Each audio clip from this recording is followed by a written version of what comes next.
Kalau kita kada maitikatkan demikian, kita kada beriman. Nah, kita kada beriman, kita kada tergolong ashabul yamin. Seluruh perbuatan yang kita lihat, kita dengar di alam semesta ini adalah perbuatan Allah Subhanahu wa ta'ala. Nah, ini tauhid af'al ngarannya. Itu wajib kita mengiktikadkan itu di dalam hati. Nah, af'al ini, perbuatan ini asarus sifat, bekas sifat. Perbuatan itu adalah buahnya sifat. Dari sifat timbul af'al. Kita melihat tukang begitu pandai membangun sebuah bangunan, itu af'al tukang pada zahirnya. Nah, kehebatan tukang maulah bangunan itu tentu bekas daripada ilmu yang ada dalam dirinya. Ilmu sifat. Ilmu sifat. Jadi karena adanya sifat ilmu dalam diri si tukang ini, timbullah perbuatan membikin gedung, membikin rumah yang bagus. Nah, jadi af'al itu adalah keluarnya di sifat.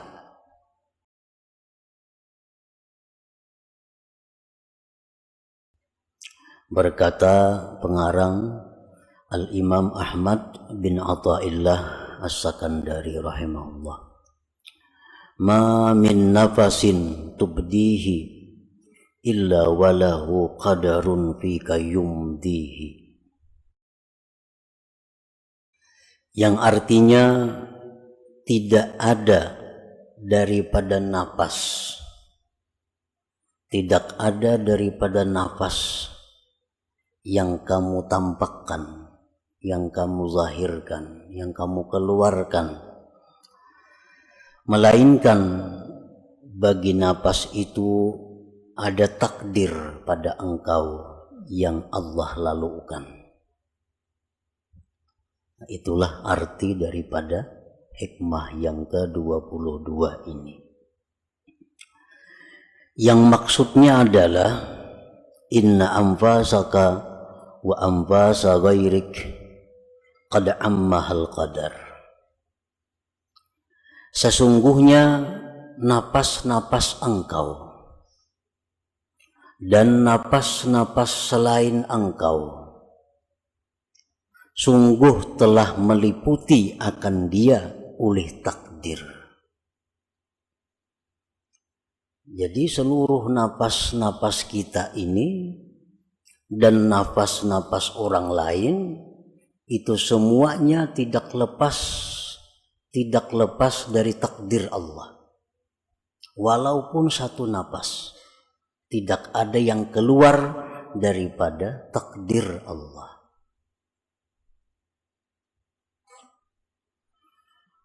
Wala yasduru minka wa min ghairik illa ma sabaqa bihi ilmuhu wa qada'uhu subhanah. Dan tidaklah timbul napas engkau, dan tidaklah timbul itu napas daripada engkau dan dari selain engkau, melainkan yang telah terdahulu dengannya pengetahuan dan keputusan Allah Subhanahu wa ta'ala.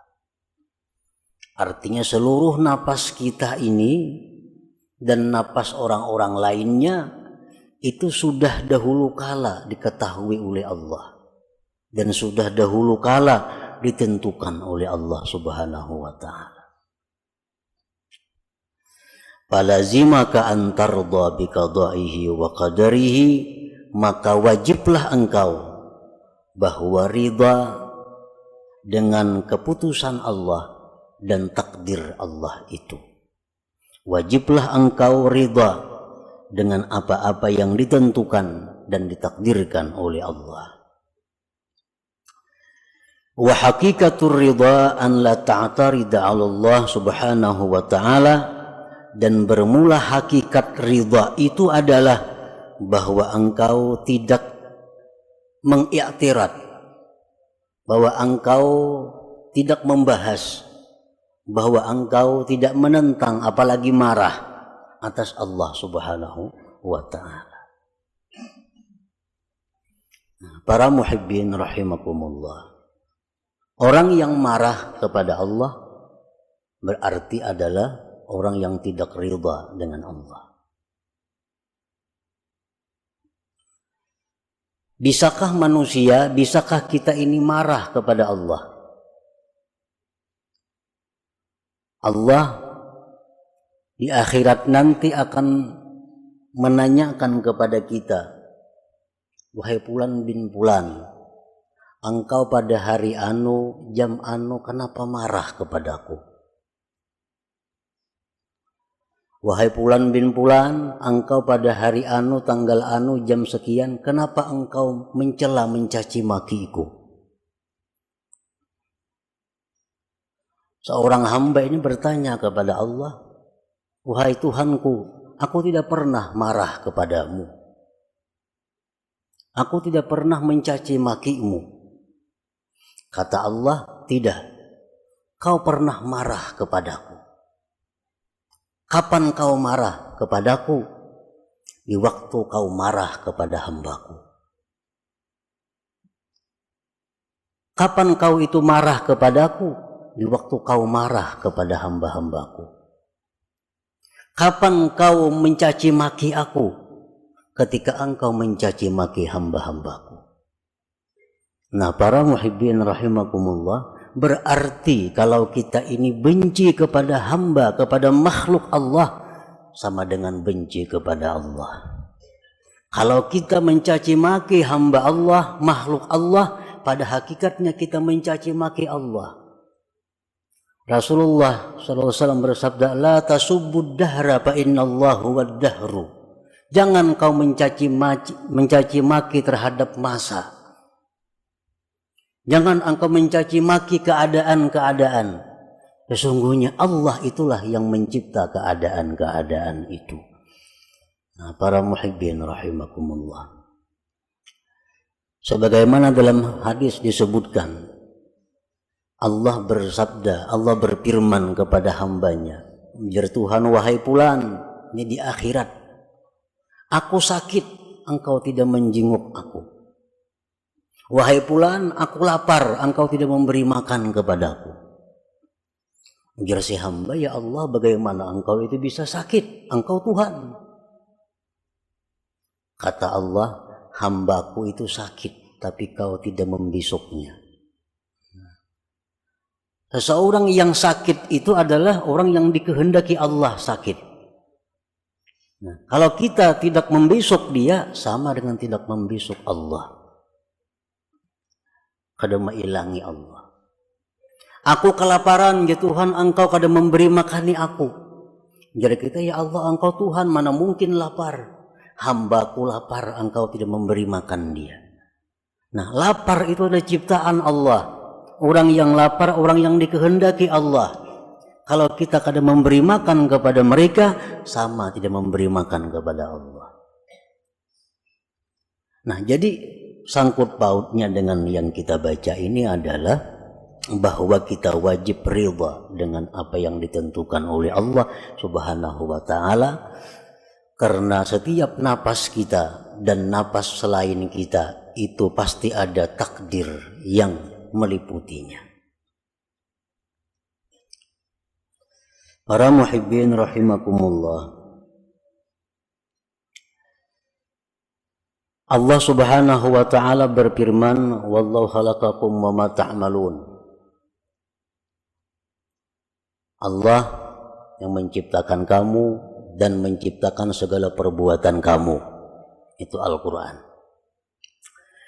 Bila mana kita belajar tauhid sifat 20 umpamanya, atau yang lebih tinggi daripada itu, kita mengenal tauhid af'al. Nah, kita mengenal tauhid af'al. Arti tauhid af'al itu apa? Mengesahkan perbuatan-perbuatan. Maksud mengesahkan perbuatan-perbuatan itu apa? Mengitikadkan di dalam hati bahwa tidak ada perbuatan dalam alam semesta ini melainkan perbuatan Allah Subhanahu wa ta'ala. Nah, itu tauhid af'al. Kita wajib mengitikadkan di dalam hati kita bahwa apa-apa yang berbuat pada alam semesta ini itu adalah perbuatan Allah. Kalau kita kada mengiktikadkan demikian, kita kada beriman. Nah, kita kada beriman, kita kada tergolong ashabul yamin. Seluruh perbuatan yang kita lihat, kita dengar di alam semesta ini adalah perbuatan Allah Subhanahu wa ta'ala. Nah, ini tauhid af'al ngarannya. Itu wajib kita mengiktikadkan itu di dalam hati. Nah, af'al ini, perbuatan ini asarus sifat, bekas sifat. Perbuatan itu adalah buahnya sifat.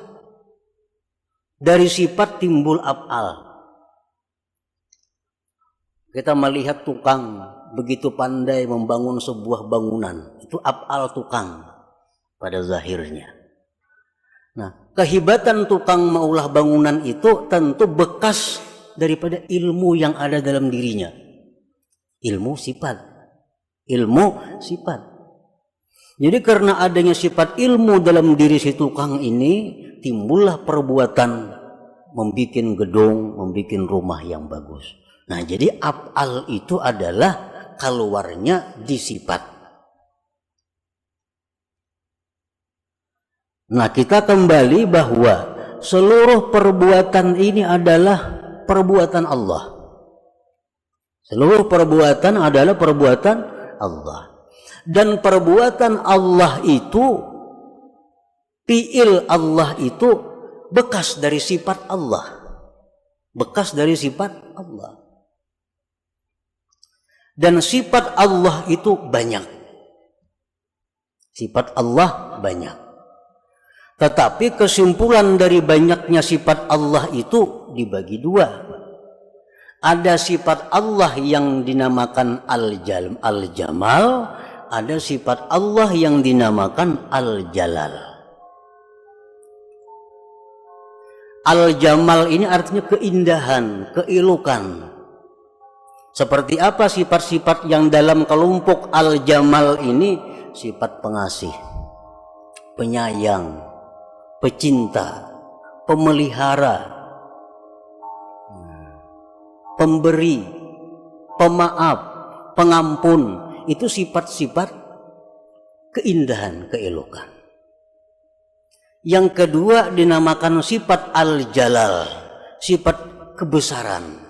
Dalam kelompok sifat kebesaran ini, Allah itu maha menyiksa, Allah itu maha memudaratkan, Allah itu maha menggagahi, Allah itu maha perkasa. Nah, ini kelompok sifat Al-Jalal ngarannya.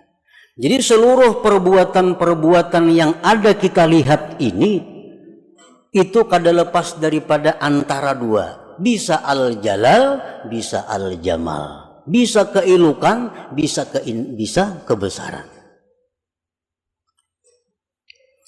Nah, para muhibbin rahimakumullah. Kalau kita melihat manusia, nah, manusia ini orangnya penyayang, pemaaf, tutur katanya lembut, dikawani nyaman, dikawani kada usah membahas. Ini adalah bekas daripada jamal, keindahan-keindahan Allah. Ada kan kita bisik manusia nangka itu? Pasti ada.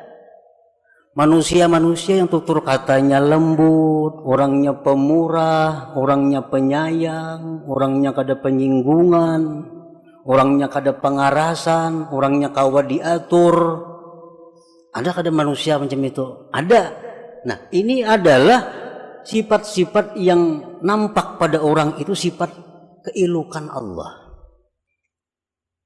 Nah, kalau kita berhadapan dengan sifat keelokan ini, kita dengan mudah ridha kepadanya, senang, dengan mudah ridha kepadanya. Tetapi kita kadang-kadang ada berhadapan dengan perbuatan-perbuatan makhluk Allah yang merupakan sumbernya dari jalal kebesaran Allah. Orangnya kasar, salah sedikit tersinggung, salah sedikit bisa kada memberi, salah sedikit bisa menghantam. Ada kada manusia macam itu? Ada. Kada kawat salah kalau amuk. Nah, ini adalah manusia-manusia yang merupakan perbuatannya itu dari sifat jalal kebesaran Allah. Nah, kita dituntut untuk juga ridha kepada orang seperti ini. Kita dituntut juga untuk ridha dengan orang seperti ini. Jangan hanya ridha kepada yang jamal tadi, nyaman itu. Tapi kita mesti juga ridha kepada yang jalal, karena kedua-duanya adalah sifat Allah Subhanahu wa ta'ala. Nah, di sini kita diuji tauhid af'al kita. Apakah kita tauhid af'al itu hanya sampai dalam kitab? Apakah tauhid af'al kita hanya sampai utak? Apakah sampai ke hati kita? Bisakah kita ridha kepada orang-orang yang kita berhadapan dengan orang-orang yang bersifat berkelakuan al-jalal? Tutur katanya kadang menyamani, padas. Kadang-kadang bisa memukul, kadang-kadang bisa menyindir, kadang-kadang pokoknya ngalih diatur manusia nih. Nah, ini pun adalah dari sifat Allah al-jalal. Nah, kadang-kadang kita marah kepada orang seperti itu, kadang-kadang kita benci kepada orang seperti itu. Nah, di akhirat nanti Allah, kenapa kau benci kepadaku? Kenapa kau marah kepadaku? Biar kita kan ada marah kepada engkau ya Allah. Ya Tuhan, tuh ada hambaku nang ceribit, kenapa engkau marah kepadanya? Ada hambaku nang keras, kenapa engkau marah kepadanya? Berarti kau marah kepadaku. Karena sama-sama dari sifat Allah Subhanahu wa ta'ala. Nah, inilah kita dituntut dengan ridha ini. Falazimaka antarda biqadaihi wa qadarihi wa hakikatur ridha an la ta'tarida 'ala Allah Subhanahu wa ta'ala. Anak, kadang-kadang anak kita ini macam-macam.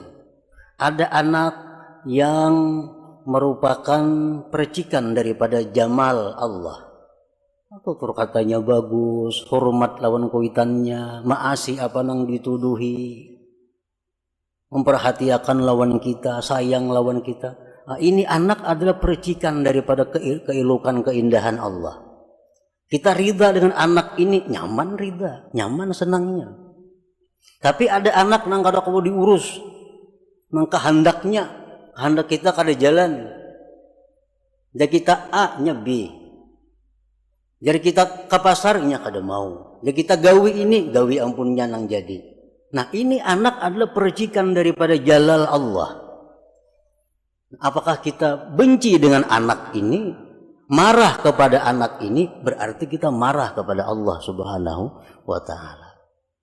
Nah, disitulah kita dituntut ridha kepada Allah. Jadi ridha kepada Allah jangan separuh-separuh. Ini nang jamalnya aja nang ridha. Tapi urusan nang jalalnya, disitu kita benci dan murka kepada Allah Subhanahu wa ta'ala.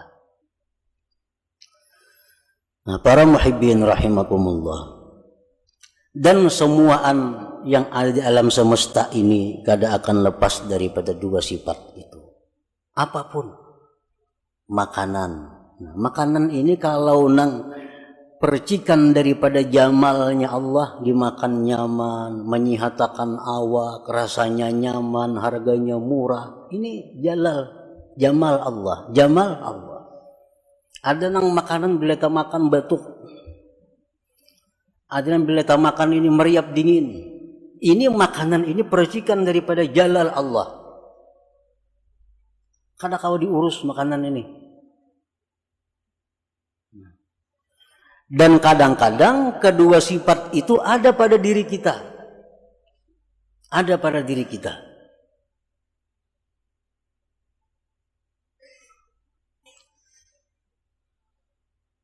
Nah, jadi jangan sampai engkau itu menentang atas Allah. Jangan sampai engkau itu marah kepada Allah. Jangan sampai engkau benci kepada Allah. Karena nanti di akhirat kita akan ditaubih oleh Allah. Apa taubih itu artinya? Ditumpalakakan oleh Tuhan dosa kitanya. Ikam ni Tuhan waniknya menyeriki aku lah. Waniknya ikam ni mendendam lawan aku lah. Di kita asal ada mendendam engkau ya Allah. Nah ya Tuhan, ikam dendam lawan hambaku. Ikam dendam lawan Fulan bin Fulan. Engkau marah dengan Fulan bin Fulan. Padahal itu adalah merupakan perbuatan daripada aku. Nah, para muhibbin rahimakumullah, kalau kita berhadapan dengan satu kemunkaran, dengan satu kemaksiatan, nah di sini yang perlu kita terapkan di dalam hati kita dan di dalam zahir kita, munkar. Allah menyuruh kita membenci yang munkar. Di sisi lain, Allah memerintahkan kita supaya ridha dengan apa yang terjadi. Nah, apabila kita melihat satu kemunkaran, ini mesti dua sesuatu yang berfungsi, syariat dan hakikat, kada boleh terlepas. Syariat kita benci kepada munkar, yang kita pandang adalah munkar itu ikhtiar dari Fulan bin Fulan. Tetapi terhadap kemungkaran itu kita bisa memaklumi, bisa meridai kalau kita pandang bahwa kemungkaran itu adalah perbuatan daripada Allah Subhanahu wa Ta'ala. Jadi mesti kedua-duanya. Kalau kita marah kepada yang munkar, jangan marah ke hati-hati, apalagi dendam ke dalam hati, itu kaliwatan. Kalau kita melihat yang munkar, jangan setuju, jangan tersenyum, itu pun salah. Tapi bila kita melihat yang munkar, disinilah pedang yang diistilahkan ulama dengan pedang yang bermata dua. Satu pedang bermata syariat, dua pedang bermata hakikat. Syariat artinya kita mengeritik, kita merubah kemunkaran, memandang itu ikhtiarnya si pelaku munkar. Tetapi dalam hati kita bisa memaklumi, bisa meridai, karena itu adalah fi'il daripada Allah Subhanahu wa Ta'ala. Yang apa huruf nih? Kayaknya nang batin dikalawarakan melihat kemunkaran, tersenyum, ketujuh.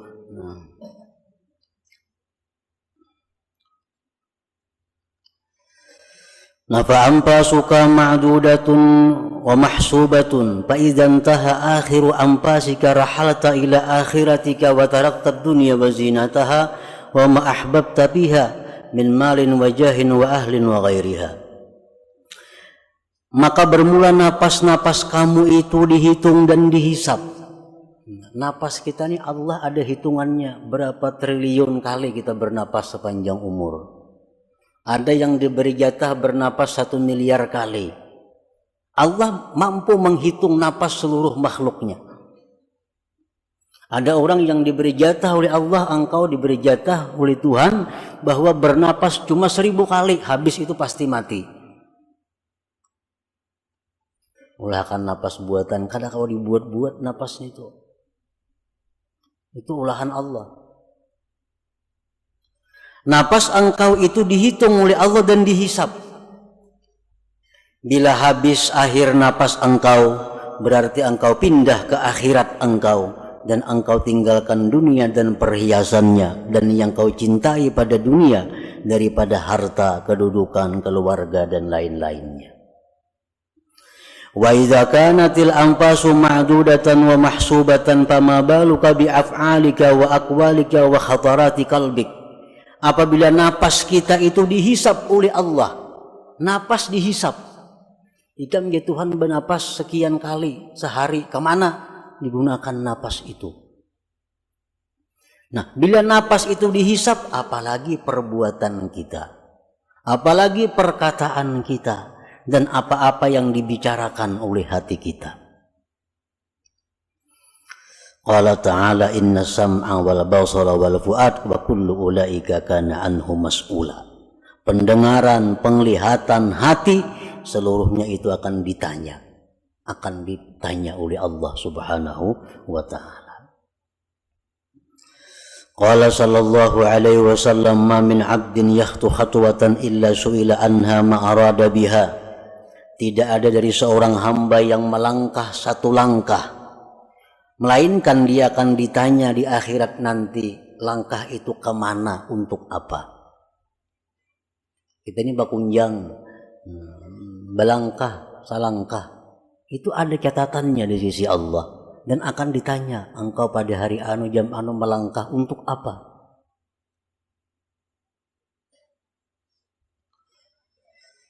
Wa qala Rasulullah sallallahu alaihi wasallam idza kana yaumul qiyamah da'a Allahu bi 'abdin min 'ibadihi fayuqifuhu baina yadayhi fayas'aluhu an jahihi kama yas'aluhu an amalihi.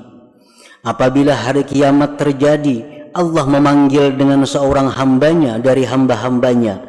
Allah dirikan hambanya itu di hadapannya. Allah tanya hambanya itu tentang pangkatnya, sebagaimana Allah menanya daripada perbuatannya. Nang berpangkat-pangkat itu ditanya Allah juga. Kamu pangkat apa? Jabatan apa? Di mana kamu dapat jabatan itu, dengan jalan apa? Kemana kamu menggunakan jabatan-jabatan itu? Ditanya oleh Allah. Menjadi pembakal, menjadi camat, apalagi bupati, apalagi nang ke atasnya. Bukan inting, itu akan ditanya dengan jalan apa engkau dapat jabatan itu. Nah, dan kemana menggunakan jabatan itu, ditanya oleh Allah. Dengan apa dapat jabatan itu? Kayak apa caranya minta jabatan? Mbah menjabat bang, kayak apa kelakuannya? Pejabat-pejabat yang paling celaka itu adalah pejabat-pejabat yang mempersulit umat Nabi Muhammad sallallahu alaihi wasallam. Pejabat pembakalkah? Jangan mempersulit. Bila mempersulit, Nabi kita mendoakan sulitkan mereka di akhirat. Bah, kalau sudah Nabi mendoakan itu sudah kiamat. Nah, pejabat-pejabat itu ya Nabi mudahkan atas umatku urusan mereka, jangan dipersulit. Kalau mempersulit, Allah akan menyulitkan kamu di akhirat. Kalau Allah menyulitkan di akhirat, pasti akan binasa. Orang maulah KTP, jangan tapi dipersulit. Maulah kartu keluarga, maulah apa, maulah mengirim proposal, jangan dipersulit. Apalagi diintai duit. Kenapa? Bahayanya. Amunnya beriman, takutan itu. Cuma karena tipisnya iman, ya gawian nangka itu. Dikiranya Allah itu buta. Dikiranya Allah kada menghitung. Dikiranya Allah kada menghisap. Padahal Allah akan menghisap, menanya. Nabi kita mendoakan itu. Siapa-siapa yang mempermudah umatku, permudahkan ya Allah dia. Mudah. Tapi siapa yang mempersulit umatku, sulitkan urusannya. Ini orang maulah surat apa, dipersulit, mengkau dipersulit, persulitnya aja kayak apa, bulik-bulik, 4-5 kali bulik. Supaya kada biris. Mestinya orang-orang diberi Allah jabatan itu, diberi amanah itu untuk mempermudah, mempernyaman umat Nabi Muhammad sallallahu alaihi wasallam. Mengatakan pembakal-pembakal, camat-camatnya, hendak selamatnya. Hendak selamat. Jangan menyulitkan. Jangan menyulitkan. Kenapa sebabnya? Ini mereka ini digaji oleh yang dipersulit ini. Mana orang sudah menggaji dipersulit pulanglah. Nah, itu yang Nabi kita marah besar kepada mereka itu.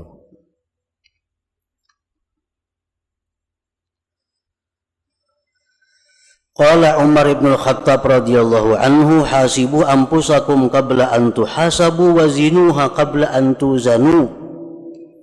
Nah, ini Sayyidina Umar mengajarkan kepada kita cara supaya mati itu di akhirat itu kada dihisap,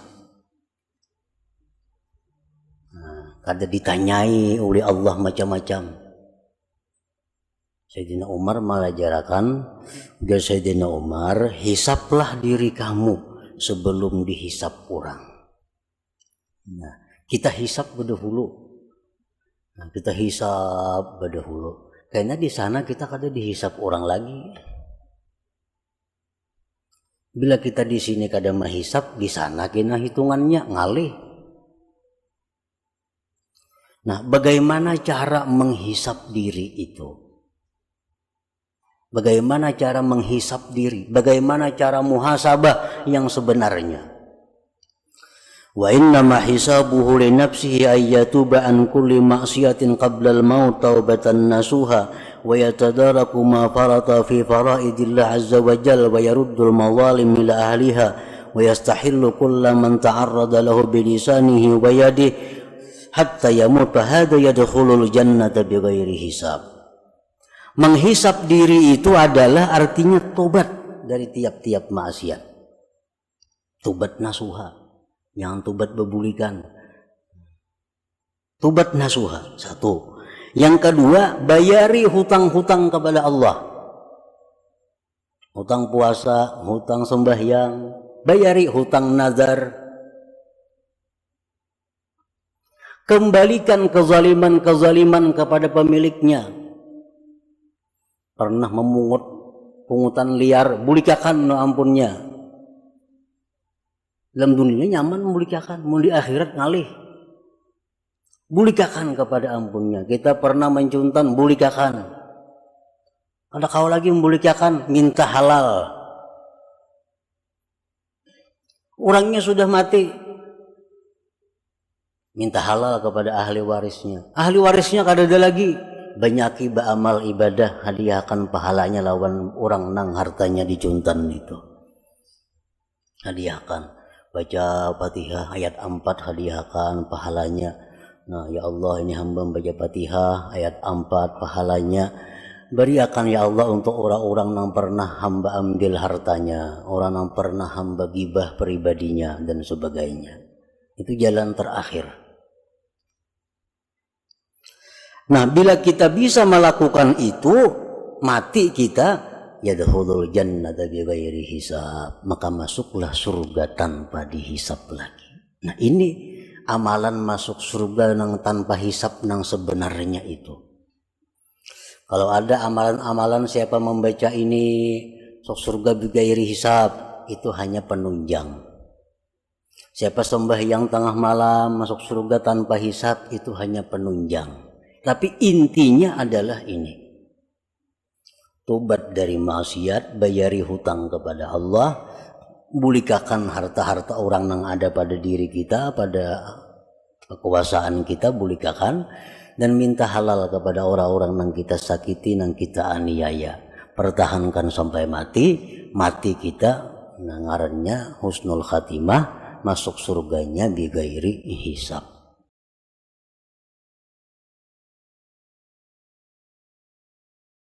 Para muhibbin rahimakumullah, al-hikmatu thalithatu wal ishrun minal hikamil ataiyah.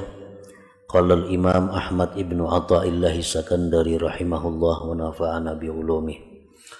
Hikmah yang ke-23 dari al-hikam. Berkata Imam Ahmad bin Athaillah As-Sakandari, la tataraqqab faraghal aghyar fa inna dzalika yaqta'uka an wujudil muraqabati lahu bima huwa muqimuka fihi. Yang artinya, janganlah engkau menunggu, janganlah engkau menanti akan lapangnya hati dari hal-hal yang mengganggunya, yang mewaswisinya. Karena menunggu demikian itu memutuskan engkau daripada adanya muraqabah bagi Allah pada sesuatu yang Allah menempatkan engkau pada sesuatu itu. Para muhibbin rahimakumullah, maksudnya adalah idza aqamaka subhanahu wa ta'ala fi syughlin dunyawiyyin fajahid qalbaka bil muraqabah li'alla taghfula anhu wa la tantazir faraga syughlika min tilkal aghyar fayafutaka wujudul muraqabah fi tilkal hal allati aqamaka subhanahu biha. Apabila Allah subhanahu wa ta'ala menempatkan engkau pada kesibukan-kesibukan duniawi, di dalam hikmah yang telah lalu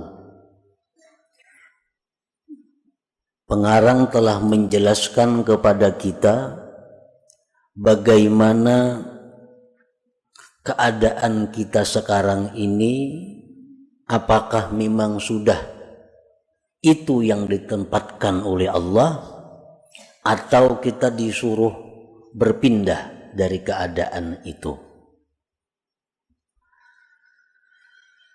Nah, di dalam hikmah-hikmah yang telah lewat itu disebutkan bahwa tandanya, alamatnya keadaan sekarang ini Allah yang menempatkannya, maka tandanya adalah kesibukan-kesibukan duniawi yang kita hadapi tidak membuat kita melanggar hukum Allah.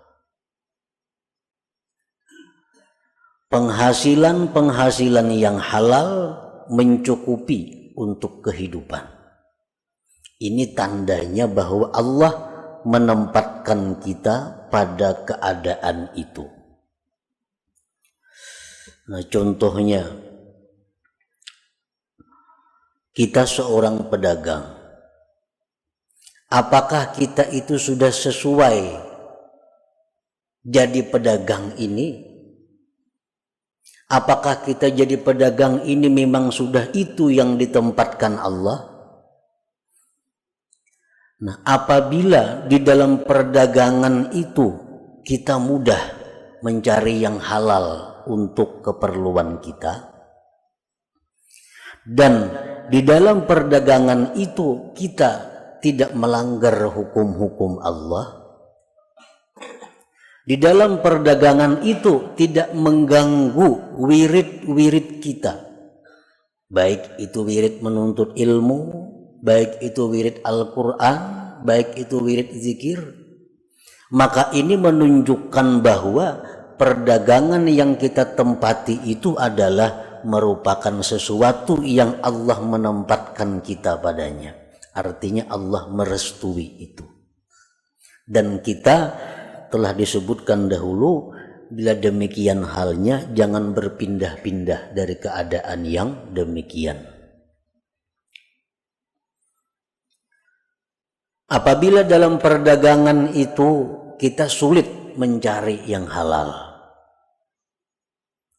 bila dalam perdagangan itu kita seringkali melanggar hukum Allah, bila dalam perdagangan itu kita seringkali meninggalkan wirid-wirid kita, itu tandanya bahwa perdagangan itu bukan tempat kita.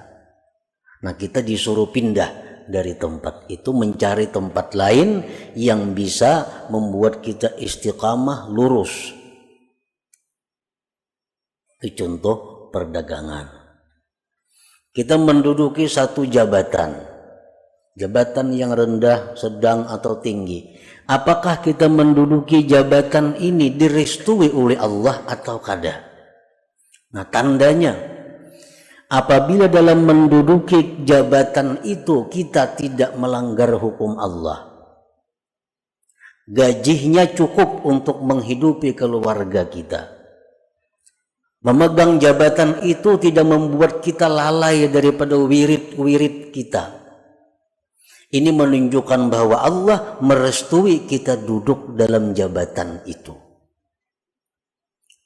Nah, tetapi apabila dalam jabatan itu kita tidak bisa lurus, dalam jabatan itu kita mesti melanggar hukum-hukum Allah, atau dalam jabatan itu kita seringkali meninggalkan wirid-wirid kita. Ini menunjukkan bahwa Allah tidak merestui kita duduk dalam jabatan itu dan diperintahkan untuk pindah cari pekerjaan yang tidak membuat kita lalai demikian. Nah, para muhibbin rahimakumullah. Sekarang Allah Subhanahu wa taala telah menempatkan kita dalam satu pekerjaan. Artinya kita berdagang. Rezeki yang halal, lancar. Hukum-hukum Allah kita kawa melaksanakan. Wirid-wirid ibadah kita kada terganggu. Tetapi di dalam menghadapi itu, hati kita mesti ada terganggu dengan usaha-usaha duniawi itu. Nah, kita berdagang pamannya. Bujur aja kita berdagang ini nang halal kita kawa. Kada melanggar hukum Allah kawa. Pengajian-pengajian wirid-wirid kawa. Tetapi kadang-kadang hati kita ini masih terkait dengan pekerjaan kita. Nah, mungkin di antara kita ada yang sedang sembahyang berjamaah tiap 5 waktu. Tapi hatinya mungkin waktu salat itu kada sembahyang. Karena ini ada pekerjaan di luar. Nah, mungkin ini bisa zikir 1000 sehari, Quran sekian juz. Tetapi waktu membaca-baca itu mungkin hatinya di mana? Nah, ini yang dibicarakan oleh Imam Ahmad bin Athaillah dalam hikmah yang ke-23 ini. Kita sudah lurus zahir kita. Dalam usaha ini kita sudah lurus. Yang halal dengan mudah kita dapatkan, hukum Allah kita jalankan, wirid-wirid kita laksanakan. Tinggal bagaimana hati kita. Nah, la tataraqqab paragal aghyar. Jangan engkau menunggu lapangnya hati daripada yang mengganggu itu. Sembahyang sudah kawa rajin, baca Quran sudah kawa rajin, tapi perkara kehusuannya ini kada mikirakan. Kok kayak aja husu kada kawa dulu, wah ini masih berdagang lagi. Nah, jangan menunggu itu maksudnya. Jangan menunggu itu. Aku membaca Quran kada kawa husu karena hatiku masih ke usahaku, hatiku masih ke perkebunanku, hatiku masih ke ini. Kayaknya mun aku ambil bakabun karena kawai aku membaca Quran tuh husu. Nah, jangan menunggu itu. La tataraqqab paragal aghyar. Jangan kaulah menunggu akan lapangnya hati daripada yang mengganggu. Fajahid qalbaka bil muraqabah, maka usahakanlah dengan sungguh-sungguh hati engkau itu muraqabah. Usahakanlah sungguh-sungguh hati engkau itu murakabah, supaya engkau tidak lupa daripada Allah. Dan jangan kamu menunggu lapangnya kesibukan daripada yang demikian, maka keluputan akan engkau adanya murakabah pada yang demikian keadaan yang Allah tempatkan engkau pada keadaan itu. Kita ini sudah beruntung, Allah beri usaha. Sudah beruntung diberi Allah usaha nang bagus, nang halal, kada melanggar hukum Allah, pengajian rutin, wiridnya rutin. Itu sudah keberuntungan. Tinggal lagi kita membiriskan hati kita agar hati kita ini selalu murakabah.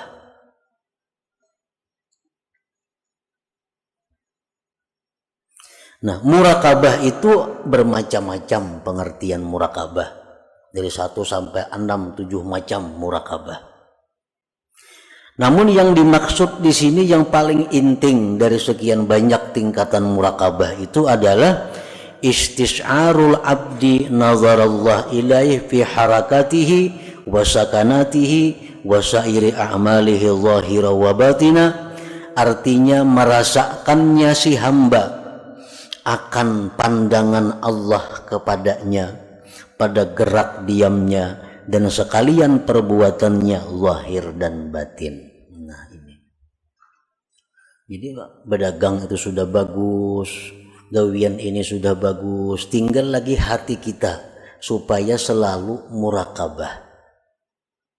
Artinya apa? Hati kita ini selalu merasakan bahwa kita ini diperhatikan Allah. Nah, kita merasakan bahwa kita ini selalu dilihat oleh Allah. Kita merasakan selalu diawasi oleh Allah. Nah, ini urusan hati. Walaupun kita berdagang, dalam menjalankan perdagangan itu kita merasa bahwa kita ini diawasi oleh Allah. Nah, kita menimbang, kita mengukur, kita menakar, kita menjelaskan barang kepada pembeli. Kita merasa bahwa apa yang kita lakukan itu diawasi Allah, dilihat oleh Allah. Nah, ini yang dimaksud.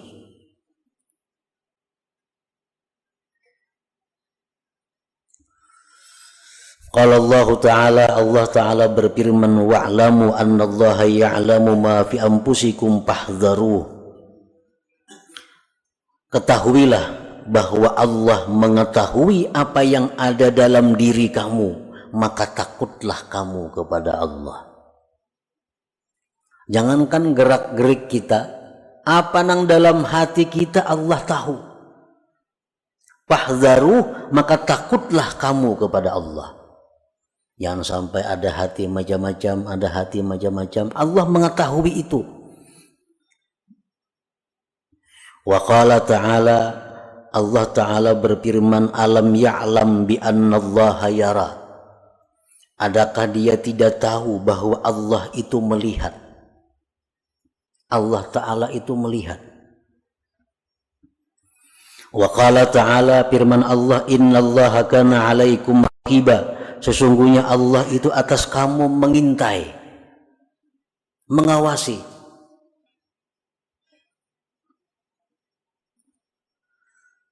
Nah, jadi muraqabah ini merupakan af'alul qulub, merupakan perbuatan hati kita.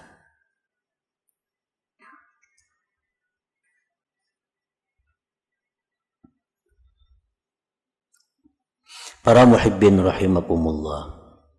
Sekarang kita bagaimana caranya untuk mendapatkan muraqabah ini?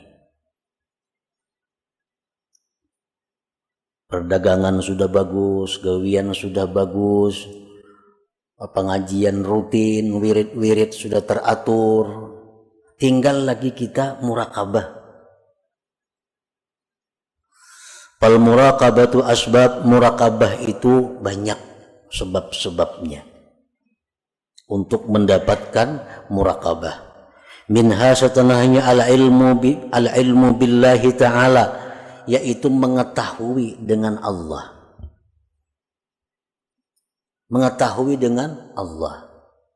Baik dengan zatnya, qul huwallahu ahad, Allahus samad, lam yalid walam yulad, walam yakullahu kufuwan ahad. Mengetahui bahwa Allah punya sifat-sifat demikian. Allah punya asma, punya nama-nama demikian. Nah, ini salah satu cara untuk muraqabah. Kalau kita kada tahu sifat-sifat Allah, kada tahu asma-asma Allah, kita kada bisa muraqabah itu. Allah melihat, tahu kita. Nah, melihatnya Allah tuh macam apa? Kada kayak kita mau lindung. Di sebelah kamar kita sudah kada melihat lagi.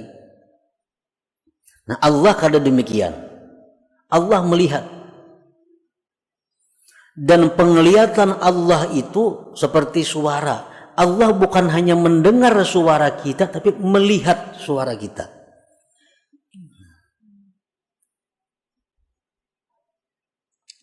Nah, memperdalam itu, mengaji tentang sifat-sifat Allah kayak apa.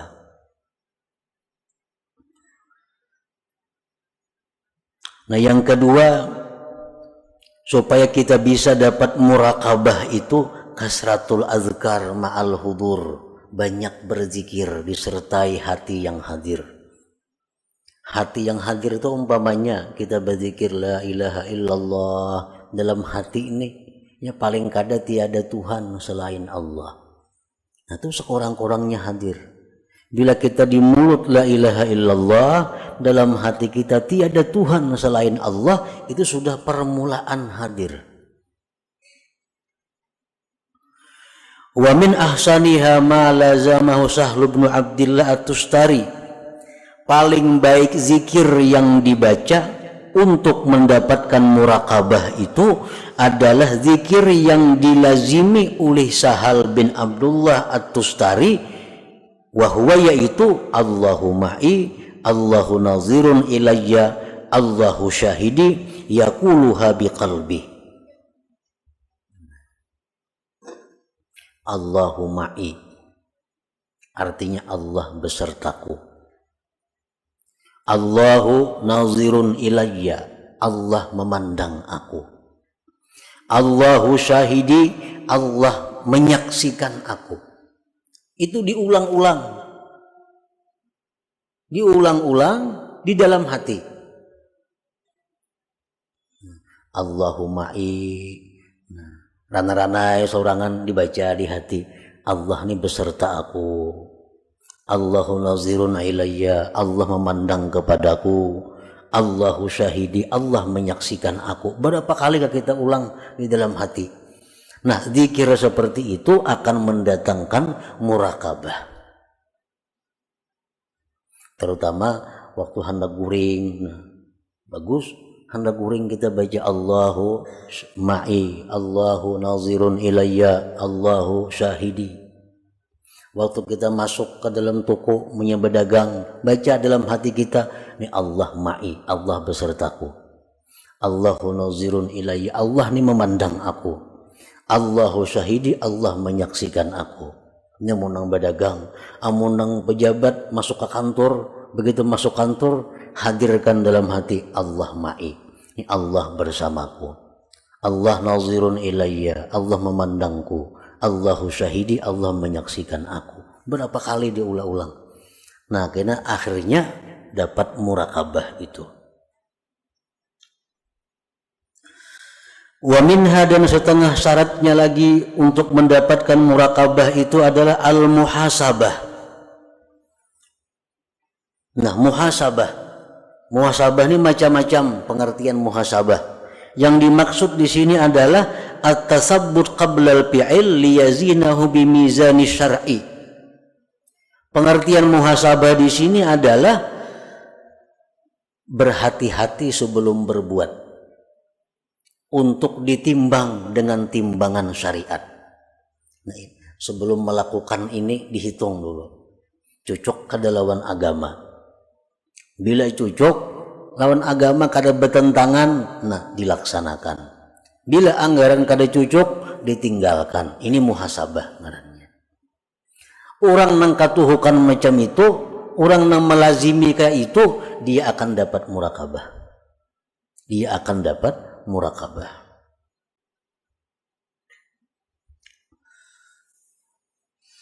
Wa samaratuha, dan buahnya daripada muraqabah itu pertama al-haya minallah.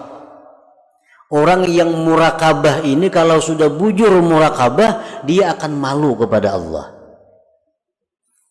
Hendak berbuat yang kada baik, Tuhan melihat aku, Tuhan menyaksikan aku. Nah, ini buah daripada muraqabah. Seperti diceritakan, kana Ibnu Umar fi safarin fara'a ghulaman yar'a ghanaman faqala lahu tabi'u lahu min hadhihi al-ghanam wahidah faqala innaha laysat li faqala qul li sahibiha inna adh-dhi'ba akhadha minha wahidah faqala ayna Allah.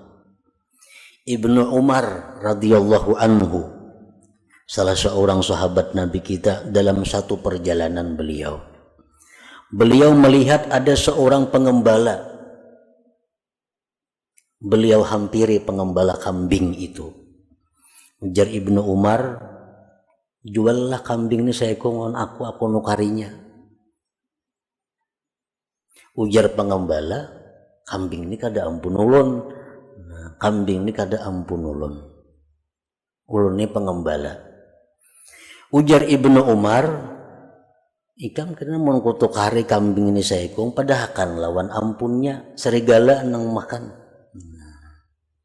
Padahal serigala makan. Pakala udah si pengembala itu, ainallah, Allah pang di mana? Mengku padahkan lawan ampun kambing dimakan serigala. Bujur ya ampunnya percaya, tapi Allah Ta'ala pang di mana? Nah ini hasil daripada murakabah. Mencegah dia untuk berbuat yang munkar, bersikap malu kepada Allah.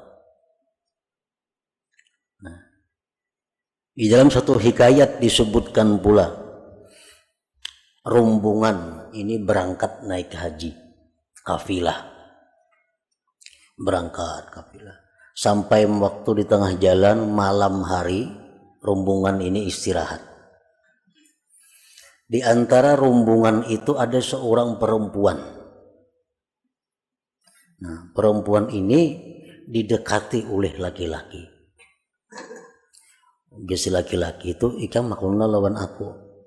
Nah, menggoda laki-laki ini. Ujar si perempuan, menuah ini banyak lagi orang sungsung unjar maghrib hari. Nah, kayaknya tengah malam orang ranai menghendak lawan aku ikam. Nah, baik, ujar si laki-laki itu. Tengah malam didatanginya oleh si laki-laki perempuan ini. Oh wahai perempuan, ini orang sudah guringan sorangan, semuaan guringan dah. Nah kayak apa kita? Ujar si bini-bini, bujurai semuaan itu guringan. Jawabannya sama, ainallah, Tuhan pang guring lah. Tuhan pang guring lah juga. Kalau Tuhan guring, ayolah kita berzina. Tapi kalau Tuhan kada guring, kita kada wani berzina. Nah ini contoh perempuan yang punya murakabah. Contoh perempuan yang punya murakabah. Kita membunguli orang berdagang, mungkin yang dibunguli kada tahu, kada sadar. Kita menyembunyikan cacat barang jualan, kada kita jelaskan, kada tahu. Tapi Allah ma'i, Allah bersamaku, Allah memandang kepadaku, Allah menyaksikan kepadaku. Nah ini murakabah. Nah para muhibbin rahimakumullah, wa a'la thamaratiha husulul musyahadah, dan paling tinggi di antara buahnya itu murakabah ini adalah husulul musyahadah, hasilnya musyahadah.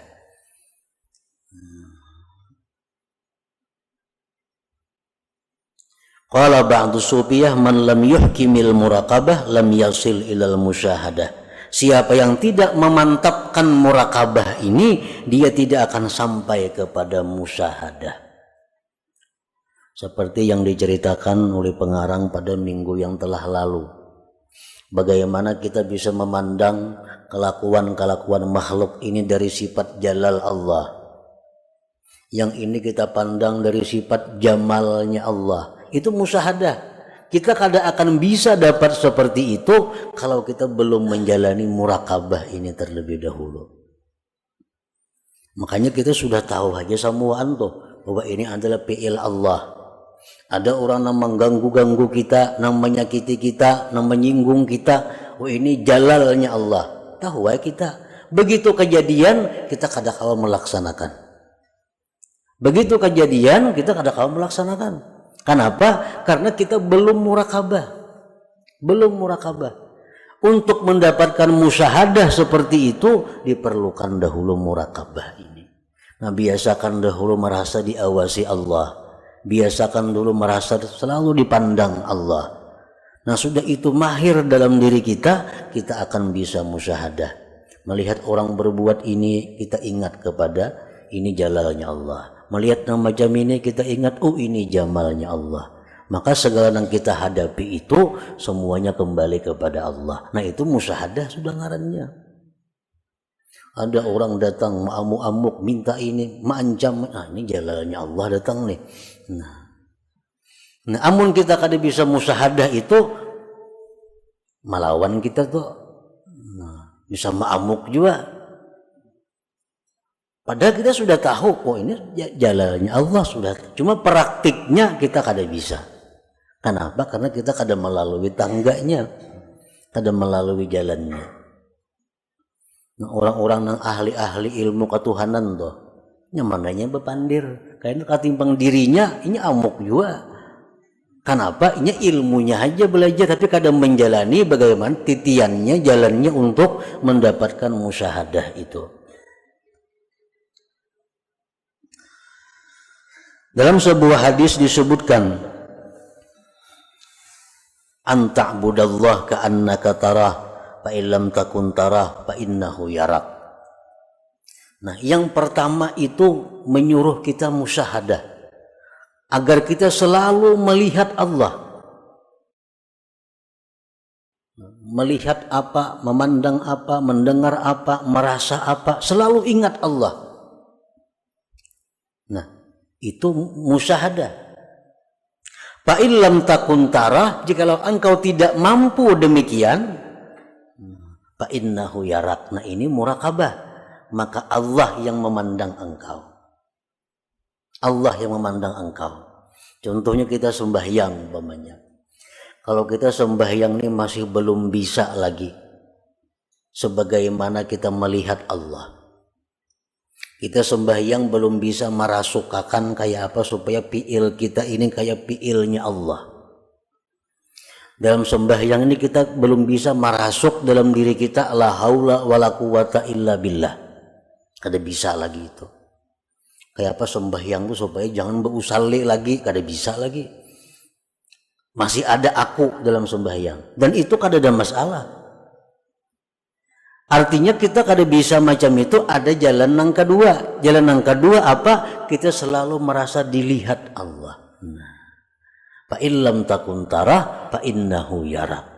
Kalau kita sembahyang belum bisa lagi dengan cara melihat Allah, gunakan yang kedua bahwa kita selalu dilihat oleh Allah. Nah, itu yang dimaksud dengan murakabah ini, merasa selalu diawasi oleh Allah 20